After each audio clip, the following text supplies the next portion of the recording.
Subscribe कीजिए bio study with Nikhil YouTube channel को और बेल आइकन को प्रेस कीजिए एजुकेशनल वीडियो सबसे पहले देखने के लिए। So hi friends, welcome to Bio Study with Nikhil YouTube channel. Here we learn biology in simple way. So Maharashtra state board new syllabus हम देख रहे हैं ऑफ क्लास 9th साइंस का। ठीक है, तो चैप्टर नंबर हम 3 देख रहे हैं जिसका नाम है करंट इलेक्ट्रिसिटी। ठीक है, तो करंट इलेक्ट्रिसिटी ये चैप्टर नंबर 3 हम देख रहे हैं, तो इसका पार्ट हम 7 देख रहे हैं। जिसके पहले हमने पार्ट 1 से लेकर 6 तक ऑलरेडी अपलोड कर दिए। बेस्ट रिटर्न मतलब कि बेस्ट हमारे नोट्स है, उसके साथ साथ बेस्ट एक्सप्लेनेशन है। ठीक है, तो आप चैनल के प्लेलिस्ट में आप देख सकते हो उसको। क्लास 9th साइंस ऐसी चैनल की प्लेलिस्ट आपको मिलेगी, उसके अंदर क्लास 9 साइंस रिलेटेड सभी वीडियोस आपको यहाँ पर मिल जाएंगे। ठीक है, तो ये इसका पार्ट 7 जो है अभी हम इसको देखेंगे आज। तो अभी तक आपने हमारे चैनल को सब्सक्राइब नहीं किया तो प्लीज़ चैनल को सब्सक्राइब करो एंड साथ ही साथ जो बेल आइकन है उसको भी हिट करो, ताकि जब भी हम फ्यूचर में न्यूज़ वीडियो डालेंगे, न्यू वीडियो होंगे, तब आपको जो उसका नोटिफिकेशन मिल जाएगा। उसके साथ ही साथ अगर आपको कोई भी डाउट है क्लास 9 साइंस से रिलेटेड तो आप मुझको इंस्टाग्राम पे फॉलो कर सकते हो। मैं आपका जो डाउट है वो सॉल्व करने की पूरी कोशिश करूँगा एंड आप हमारा टेलीग्राम ग्रुप भी ज्वाइन कर सकते हो। ठीक है, तो ये है हमारा पार्ट नंबर 7 चैप्टर नंबर 3 का, दैट इज़ करंट इलेक्ट्रिसिटी का। ठीक है, सो इसके अंदर जो हमको पढ़ना है वो है system of resistance and effective resistance. System of resistance and effective resistance. Resistance हमको पता है जो करंट को रुकावट बनता है, करंट को रोकता है, ठीक है, करंट को घटाता है, वो होता है रेजिस्टेंस। अभी सिस्टम रेजिस्टेंस की सिस्टम देखेंगे एंड इफेक्टिव रेजिस्टेंस कौन सा है, रेजिस्टेंस इन सीरीज और रेजिस्टेंस इन पैरेलल।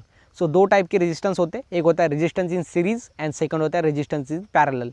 ये दोनों देखेंगे। ठीक है, इस हमारा जो पार्ट है हमारा 7, इसके अंदर हम रेजिस्टेंस इन सीरीज देखेंगे और नेक्स्ट पार्ट के अंदर हम रेजिस्टेंस इन पैरेलल देखेंगे। ठीक है, तो सबसे पहले ध्यान में रखो, a resistor is a two ended component. दो एंड का बनता है ये resistance. Having a given amount of resistance, उसके अंदर कुछ रेजिस्टेंस अमाउंट होता है, उसका रेजिस्टेंस वो देता है, मतलब उतनी ही करंट को वो घटाता है। बिटवीन इट्स टू एंड्स, वो दो एंड्स है। ठीक है, and in several electric devices a number of resistors are connected together in different ways. लेकिन कुछ ऐसे डिवाइस होते हैं उसके अंदर नंबर ऑफ रेजिस्टेंस बहुत सारे होते हैं और वो डिफरेंट वे के अंदर कनेक्टेड होते हैं एक दूसरे में। And Ohm's law is applicable to all such connected registers.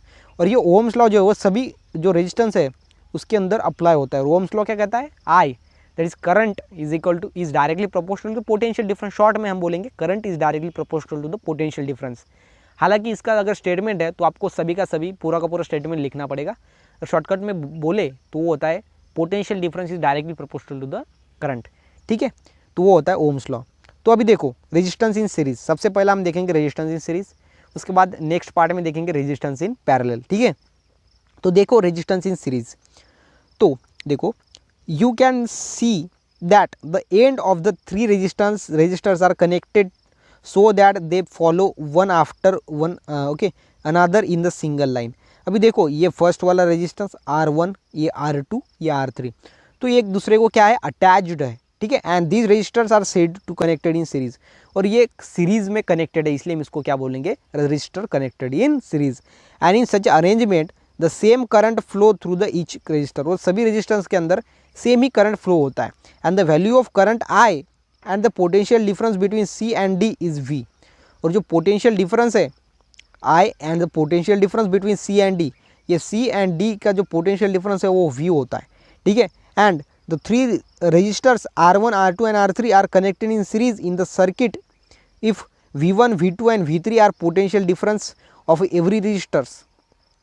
अगर ये R1, R2 and R3 अगर रजिस्टर्स कनेक्टेड है सीरीज के अंदर और इसके अंदर का पोटेंशियल डिफरेंस हम कंसीडर करेंगे V1, V2 and V3, okay, then every resistors R1, R2 and R3 respectively, then तो क्या होगा, देखो आगे देन है आगे, इफ आर यस मतलब कि S for series, R S बोलो तो resistance in series is the effective resistance between C and D, C and D के बीच में का ये इफेक्टिव रेजिस्टेंस होगा।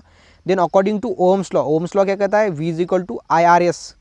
ठीक है, आई आर, ये जो है वो आर एस लिखेंगे बिकॉज ये रेजिस्टेंस इन सीरीज है। ठीक है, V is equal to I R, Ohm's law से हमने फॉर्मूला निकाला है V is equal to I R, और ये आई आर एस क्यों लिखा, बिकॉज ये सीरीज के अंदर है। ठीक है, then V is equal to I R one, V one is equal to I R one, V2 is equal to IR2 and V3 is equal to IR3, substituting all these equation in one।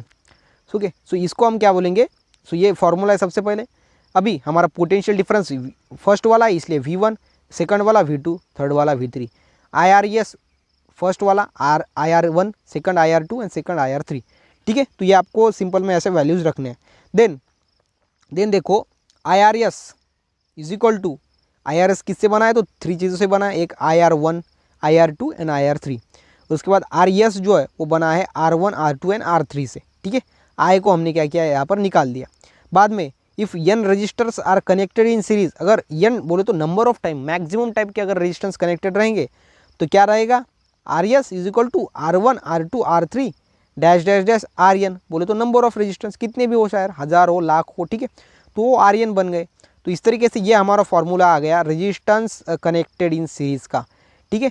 तो resistance अगर series में connected है तो R1, R2 and R3 plus RN तक वो चले जाएगा, ठीक है। तो ये होगा हमारा रेजिस्टेंस कनेक्टेड इन सीरीज़, ठीक है। तो ये आपको सिंपल में ध्यान में रखना है। उसके बाद देखो क्या होता है अगर रेजिस्टेंस सीरीज़ में के अंदर कनेक्ट हो तो, if the resistance are connected in series the same current flow through the each resistors, सभी रेजिस्टेंस के अंदर जो करंट है वो सेम करंट होता है, ये आपको ध्यान में रखना है। Then the effective resistance of the resistors is equal to sum. अब अगर इफेक्टिव रेजिस्टेंस की बात करें, इफेक्टिव बोलो तो सबसे अच्छा रेजिस्टेंस कौन सा इफेक्टिव है, तो ये होगा sum of equal of sum of their individual resistance. सभी की जो इंडिविजुअल रेजिस्टेंस है उसको इक्वल करके जो आएगा वो होगा हमारा इफेक्टिव रेजिस्टेंस। कब, जब रेजिस्टेंस सीरीज के अंदर हो तब।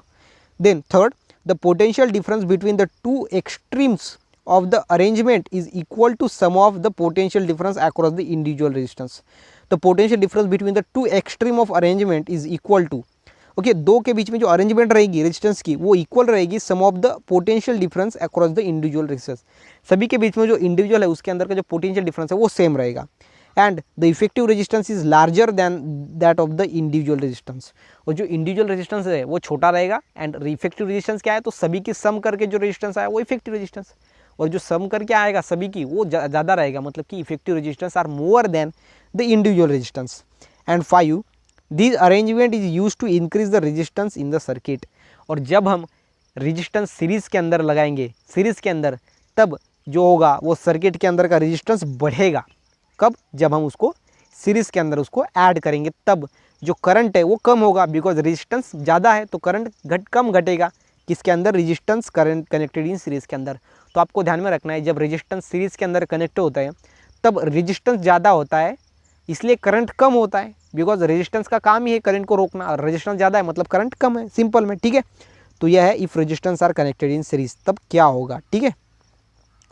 उसके बाद do you know when resistance are connected in series they are connected one after another, एक दूसरे एक हो जाने के बाद दूसरा कनेक्ट करते हैं, दूसरा हो जाने के बाद तीसरा कनेक्ट करते हैं। And if any one of them does not function, अगर उनमें से अगर एक काम नहीं करे तब the circuit break and there is no flow of electricity, उसके अंदर का अगर एक भी काम नहीं करेगा तो वो इलेक्ट्रिसिटी जो है वो ट्रांसफ़र नहीं होगा, वो फेल हो जाएगा, ठीक है। And if 2 bulbs are connected in series, अगर 2 बल्ब सीरीज में अरेंज करेंगे they will both give the less light than if they had been connected in individually. अगर एक हम क्या करेंगे, अगर 2 लाइट एक ही सर्किट के अंदर हम उसको लगाएंगे तो वो कम लाइट देंगे, अगर 2 लाइट 2 डिफरेंट सर्किट में लगाएंगे तो वो ज़्यादा लाइट देंगे, ठीक है। And if 3 bulbs are connected in series, अगर सीरीज़ के अंदर 3 बल्ब्स हमने ऐसे लगा दिए, ठीक है, देन क्या होगा, their light output will decrease further, उसके लाइट और डिक्रीज हो जाएंगी। मतलब एक सर्किट के अंदर हम 2 से ज़्यादा या फिर 2 से ज़्यादा बोले 3 लाइट्स एक सर्किट के अंदर लगाएंगे तो उसकी लाइट की जो इंटेंसिटी है या फिर लाइट जो है वो डिक्रीज हो जाएगा। एंड अगर वो एक ही रेजिस्टेंस एक ही अगर हम लाइट को एक ही सर्किट के अंदर लगाएंगे तो ज़्यादा होगा।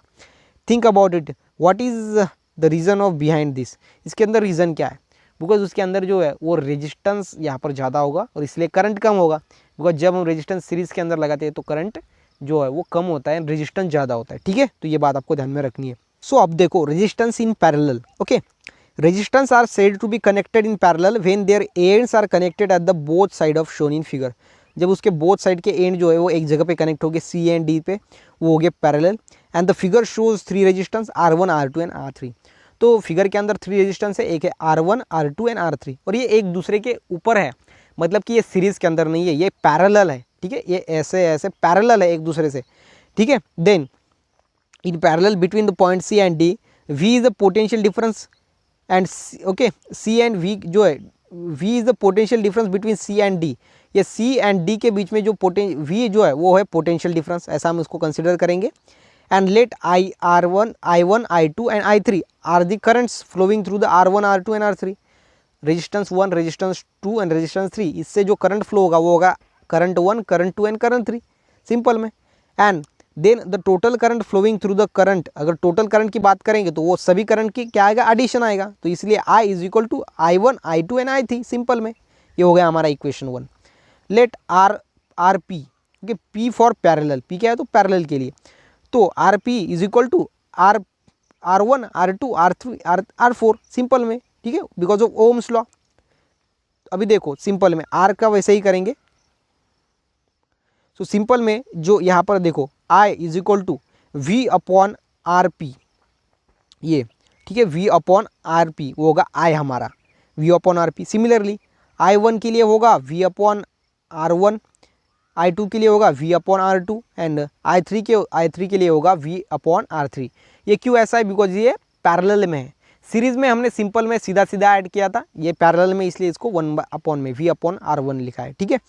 Then substituting this equation by 1, और वो इक्वेशन से इसको हम सब्स्टिट्यूट करेंगे, ठीक है.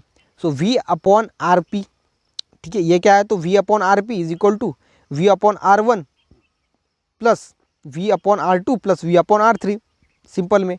ये आई को हमने सब्स्टिट्यूट कर दिया, बोलो तो निकाल दिया, ठीक है. उसके बाद देखो 1 upon R P is equal to 1 RN, ये V क्या हो गया, सभी कैंसिल हो गए, 1 उसकी जगह पर आ गया. और उसके बाद if n resistance are connected in parallel, तो हमारे पास फॉर्मूला आ गया 1 upon R P is equal to 1 upon RN plus 1 upon R2 plus 1 upon R3 plus 1 upon RN. मतलब कि नंबर ऑफ टाइम R की जगह पर n लिख डालो, तब तक के रेजिस्टेंस ऐड होते जाएंगे. तो यह है रेजिस्टेंस कनेक्टेड इन पैरेलल, ठीक है. तो रेजिस्टेंस कनेक्टेड इन पैरेलल हम इसको ऐसा लिखते हैं, ये इसका फॉर्मूला है, ठीक है. तो सिंपल में आपको ध्यान में रखना है कि जैसा I is equal to I1, I2 and I3 है, ठीक है, उसी तरीके से यहाँ पर हमने क्या किया, जो I है वो is equal to I1, I2 and I3 है, और इसीलिए हमने सिंपल में एक ही I यहाँ पर ले लिया, उसको हमने निकाल दिया, ठीक है. तो ये आपको ध्यान में रखना है, रेजिस्टेंस कनेक्टेड इन पैरेलल. अभी देखते हैं कि रेजिस्टेंस पैरेलल में कनेक्टेड है तो क्या होता है. Even if they one of the several bulbs connected in parallels, अगर बहुत सारे बल्ब पैरेलल में कनेक्टेड है, become non functional because of some damage to its filament, because वो फिलामेंट के अंदर उसका डैमेज होगा एंड वो नहीं जलेंगे, बिकॉज फिलामेंट होता है बीच में, आपको पता है लाइट के अंदर.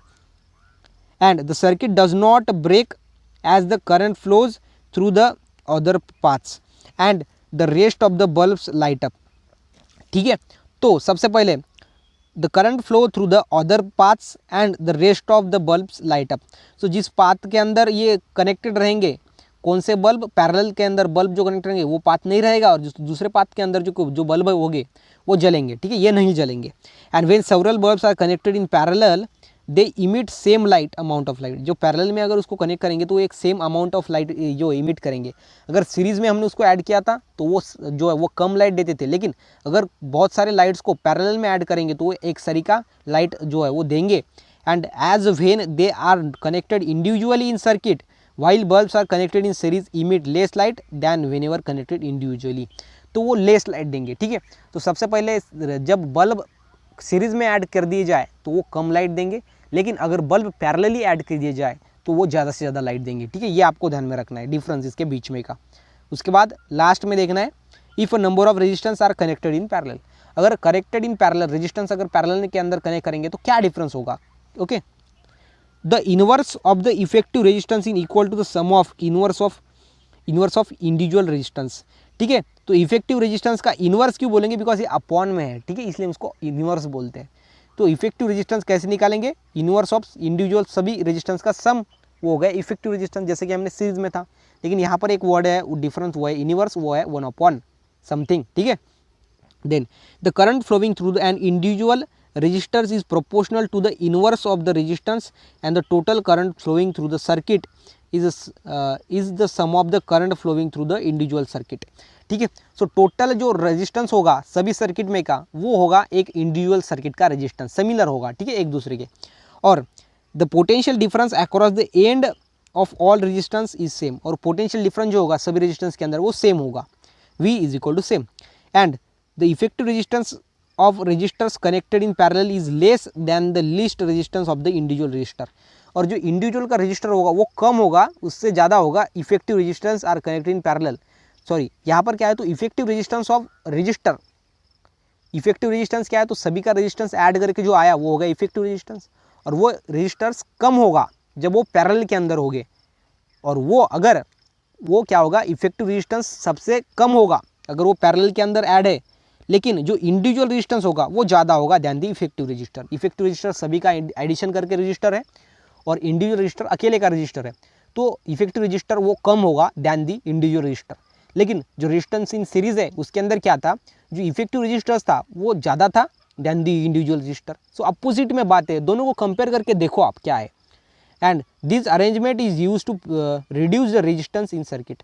अभी ये अरेंजमेंट किसके लिए यूज़ करते हैं, तो रेजिस्टेंस को कम करने के लिए। अगर रेजिस्टेंस कम हो गया तो इलेक्ट्रिसिटी घट जाएगा, बिकॉज रेजिस्टेंस का काम होता है इलेक्ट्रिसिटी को घटाना। अगर रेजिस्टेंस ही कम हो गया तो इलेक्ट्रिसिटी ज़्यादा बढ़ेगा, और ये होता है पैरेलल के अंदर। पैरेलल के अंदर हम क्या करते हैं, तो रेजिस्टेंस जो है वो कम होता है, इलेक्ट्रिसिटी ज़्यादा होता है पैरेलल के अंदर। लेकिन जो सीरीज़ है उसके अंदर क्या होता है, रेजिस्टेंस ज़्यादा होता है, इसलिए इलेक्ट्रिसिटी कम यहाँ पर होता है उस सर्किट के अंदर। ठीक है, तो ये हमारा लास्ट पार्ट हो गया इस पार्ट यहाँ पर चैप्टर 3 का, दैट इज करंट इलेक्ट्रिसिटी का, ये पार्ट नंबर 7। तो अगर गाइज आपको वीडियो अच्छा लगा हो तो वीडियो को लाइक करो, चैनल को सब्सक्राइब करो, साथ ही साथ इस वीडियो को अपने फ्रेंड के साथ शेयर करो। तो मिलते हैं गाइज नेक्स्ट वीडियो में, ऐसे ही धमाकेदार अमेजिंग वीडियो में मिलेंगे। तब तक के लिए stay happy, stay motivate. Thank you so much.